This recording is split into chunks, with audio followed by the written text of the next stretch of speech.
The air burned like smoke the moment I realized the very people who raised me had become strangers in the story of my life. I stood in the kitchen I grew up in, the same one that used to smell like fresh coffee and second chances. But now it was silent. My father sat slumped over the table, clutching a note that cut me to the core. Just 6 words. We took your money. Ethan, fix him. No names. No apology. Just a cruel admission scribbled like a dare. My name is Ethan, and if you've ever been betrayed by the people you would have died for, keep listening. This isn't just a story. This was the moment I stopped being their safety net and became their reflection. I had flown across the country for New Year's. My duffel was heavy, but my heart felt even heavier. I expected warmth, laughter, my dad humming badly through old holiday songs. Instead, I walked into a tomb. The lights were off, the air stale. Like even hope had packed its bags and left. There he was, Dad. Thomas, alone at the table, hands trembling, not from the cold, but from something deeper. Abandonment. A half-eaten bagel sat beside him, forgotten after one bite. And that note, that god-awful note stared up at me like it was proud. We took your money. Ethan, fix him. My mother, my brother Caleb, and his wife Nora. They had drained the account I'd saved for all of us. A way out. A fresh start. They stole it and left him behind like he was a debt they no longer wanted to pay. I sank to the floor beside him.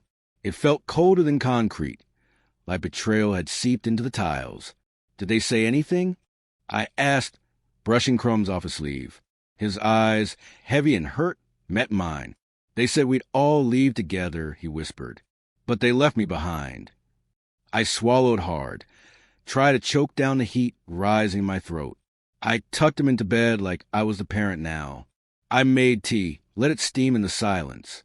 That night, I made a vow they'd feel what they did, not with money, but with the emptiness they'd earned.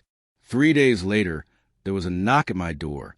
Sharp, frantic, the kind that only comes from someone running from consequences. I opened it. There they stood, my mother Diane, Caleb, and Nora. They looked hollow, coats crooked, eyes red, guilt hanging on them like smoke. Ethan, Diane said breathlessly, gripping the purse I had once filled with hope. We need help.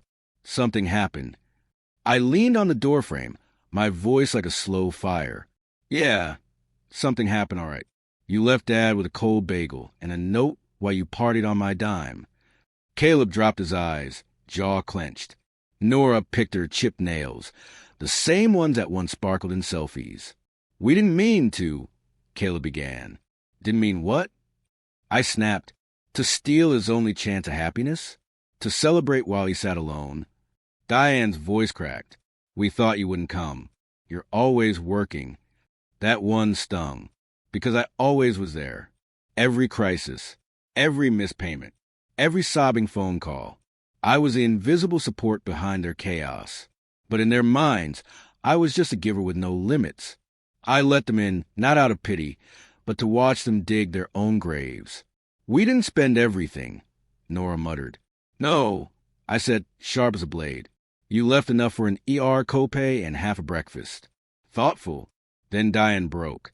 He collapsed yesterday, Ethan. Hit his head. He's in the hospital. The world tilted. My father, bleeding on the floor, while they chased city lights with stolen dreams. You abandoned him, I said, my words slicing through the air. And now you come crawling. Caleb's eyes filled, but I stepped aside and pointed to the door. Get out. I'll take care of him. Like I always do. The hospital smelled of antiseptic and broken promises. Dad lay there, bruised and fragile, whisper my name like it was the only thing keeping him here. I sat by his side, held his paper-thin hand, and told him I was there, but inside I burned. I shouldn't have needed to be. They had stripped him of savings, dignity, and security, and left me to clean up the pieces. That night, I became a storm. I opened my laptop, fingers flying across keys.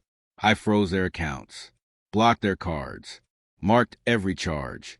I called my lawyer, file everything, power of attorney, Full control. Shut them out.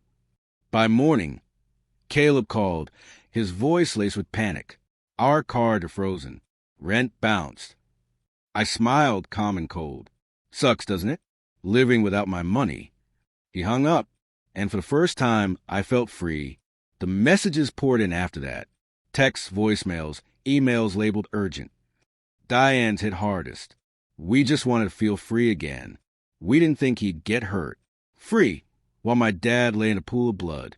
I didn't respond. I stayed beside Dad as he recovered. Each day, he grew stronger. One morning, he looked at me and said quietly, I let them take too much from you. I called you selfish so I wouldn't have to admit their greed. I nodded, the truth bruising but calm. You did, but I'm not waiting for you to defend me anymore. A week later, a note slid under my door. Diane's handwriting, shaky. I was a terrible mother. I let Caleb shine while you stayed in the dark. I don't want your money. I want to fix this. I folded it and tucked it away. Forgiveness wasn't something I could give just yet. They needed to live in the silence they built, to carry the weight of the son who finally stopped saving them. Dad kept healing.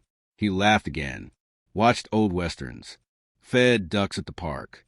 One evening, he pressed a check into my hand, his entire pension. It's not much, he said, but it's mine, and I want to give it to you. I didn't need it, but I accepted it, not for the money, but because it came from someone trying to be whole again. I moved it to a new account, a new chapter, one that didn't have room for their shadows. I'm still here, in a house that smells like coffee again, with a father learning to stand. They're out there, sending shaky $50 transfers like that could rebuild what they destroyed. But I'm no longer their support beam. If you've ever carried a family that never once carried you, drop a comment. What made you finally say enough? Hit subscribe if you believe in choosing your own ending. Because sometimes the bravest thing you'll ever do is walk away and let them drown in the silence they earned.